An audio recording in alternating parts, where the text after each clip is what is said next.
আমরা ছাত্ররা ছাত্রদের বলে প্রার্থনা করলাম বিভিন্ন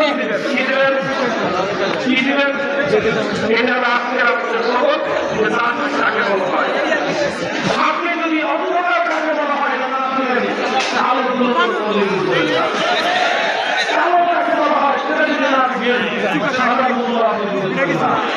আপনি যদি তার বুঝেন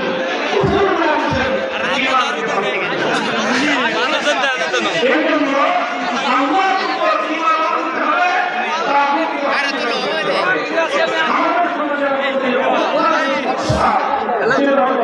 আপনাকেও নামাজ করবে না আর শয়তানকে আরাম লাগিয়ে সঙ্গে খুশি করা যায়, শয়তানকে আরাম লাগিয়ে সঙ্গে রাজি করা যায়। আল্লাহ যদি রাজি করেন শয়তান বেতার হবেই, শয়তানকে যদি খুশি করেন আল্লাহ আরাম হবেই। সিদ্ধান্ত নিতে হবে শুধু আল্লাহ পক্ষে থাকতে হবে, আল্লাহ পক্ষে থাকতে হবে। সিদ্ধান্ত নিতে হবে তুমি আল্লাহ করার লোক না শয়তানের করার লোক। ভেতর করবার জায়গা নাই, ভেতরের সুযোগ ইসলামের মধ্যে নাই। আল্লাযীনা আমানু ইউকাতিলুনা ফী সাবিলিল্লাহ ওয়াল্লাযীনা কাফারু ইউকাতিলুনা ফী সাবিলিত তাগুত। যারা ঈমানদার আল্লাহর পথে লড়াই করে, যারা বেঈমান তারা তাগুতের জন্য লড়াই করে।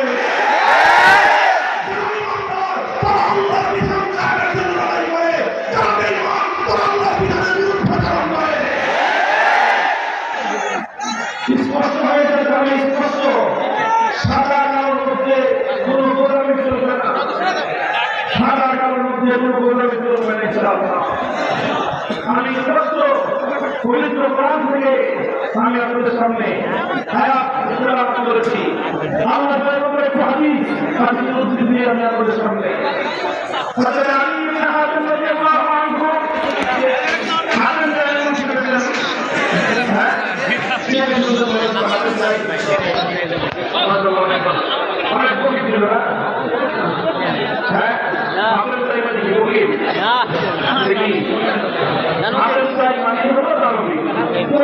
অনেক কাজ করবে তাকে আমরা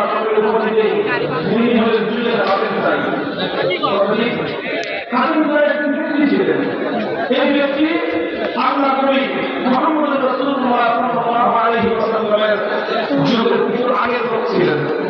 নবীজির সঙ্গে তার সাক্ষাৎ হয়েছে বলে প্রমাণ করা যায় না।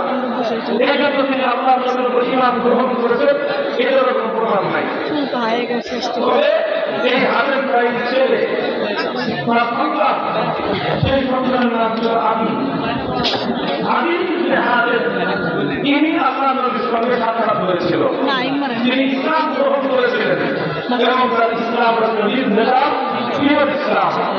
এই আল্লাহর নবী হাতেম তাইম সন্তান হিসেবে আলী ইবনে হাতিমকে অনেক মর্যাদা দিয়ে সম্মান করতেন। আলী ইবনে হাতিম রাদিয়াল্লাহু আনহু নবী তাকে মর্যাদা সম্মান করতেন।